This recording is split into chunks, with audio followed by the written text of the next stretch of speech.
Back in February 2024, I was let go from my post at a US-based software company, after which I'd applied for some 120 roles and got no offers. I was curious though to find out how the job market was looking, so did a spot of data digging, specifically into the applicants to available roles ratio. Now, depending on the industry that you're in, that you're looking for, the position, the recruitment channel, the overall heavy mathematical average across channels and positions and types and levels was actually quite a significant number. And looking at that number, you could get pretty disheartened. But with the stakes so super high, how do you stand out? Well, that's a question that I'm looking to answer. So as is customary on the channel, grab yourself something good and let's find out.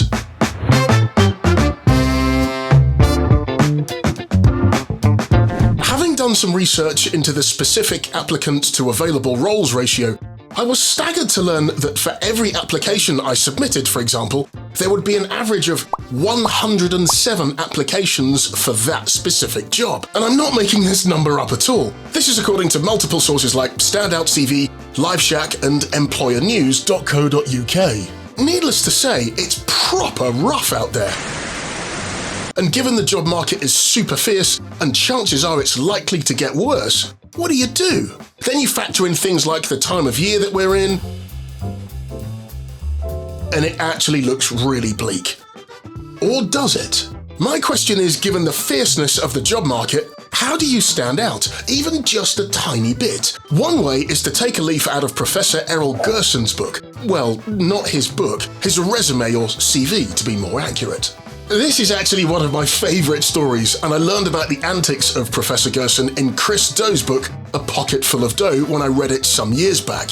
And Gerson's story has stuck with me, and to be fair, it's up there with my name and address. Chris Doe's book is a fascinating read, especially if you're a creative.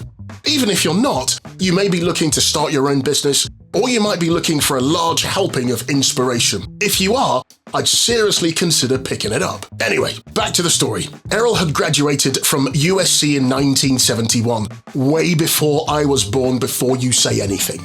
He sent out 24 resumes to prospective employers, and not a single person got back to him.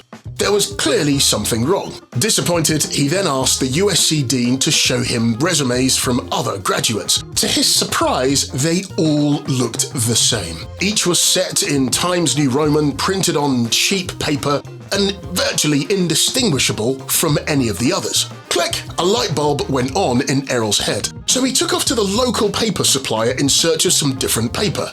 He finds a sheet of premium Strathmore paper, and super excited by this, he then asked for the paper to be cut in a specific size. The size was 8.5 inches by 11 1/8 inches. However, he could only afford 5 sheets at this particular size. Perplexed, the clerk scratches his head and says to Errol, "There's no such paper," to which Errol smiles and says, "Well, there is now." The clerk then cuts the sheets as per the request. Errol then proceeds to take his oddly formatted sheets to a print shop. There he finds the Verdana typeface and falls in love with it. A week later, Errol goes back to the printers and picks up his resumes, and of course he is super delighted. "Do you want me to trim off the extra 1/8 of an inch?" the printer asks Errol. "Because it won't fit in a standard envelope." "Nope, absolutely not," Errol says. "In fact, could you print a 1/8 stripe in cardinal red across the top of the resumes, please?" And I can imagine the printer looking at Errol like he's got 2 heads. Anyway, all done and dusted, they're all packaged up. Errol then sends out his resumes. Now this is the best bit. 3 days later, he gets a phone call. Now I won't do a New York accent, but the call comes from New York, and the person at the other end of the phone is obviously from New York. And the voice at the other end is pretty upset and quite irate. "Do you know why I'm calling you? You've me off." Errol smiles at the other end of the phone and says calmly, "Yes, I know. HR, I assume, gave you 60 resumes and one stuck out by maybe 1/8 of an inch?" Needless to say, later that week, Errol flew out to New York and had 3 interviews. What's the point of me telling you that story? You don't need to make grand sweeping gestures to stand out. Sometimes all it takes is to stand out by as much as 1/8 of an inch to make a lasting impression. So how do you stand out in a sea of CVs and resumes? Well, let me ask you, what are you watching now? A video, right? So why not create a personal video CV or resume?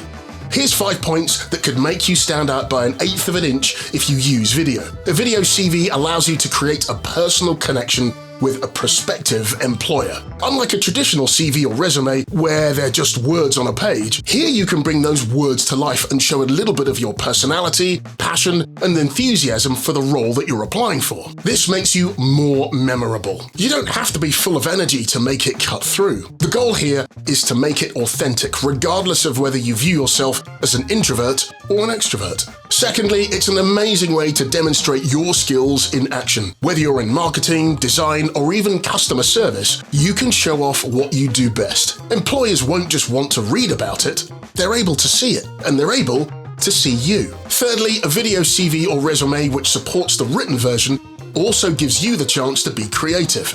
You can cut yourself loose from the boring templates and really show what makes you unique.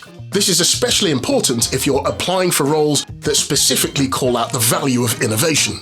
Even if the role initially may not require video creation or on-camera skills, by the very fact you're showing your work could put you head and shoulders above everybody else in the stack. Remember, show, don't tell. Fourthly, how long are retention spans these days? A well-made, well-crafted, short video CV will be far more engaging than reading through pages and pages of text. You can keep an employer's attention for longer and make sure that they remember you. Craft and script your video CV well, and you could use it as an introduction for more than just one role that you're applying for.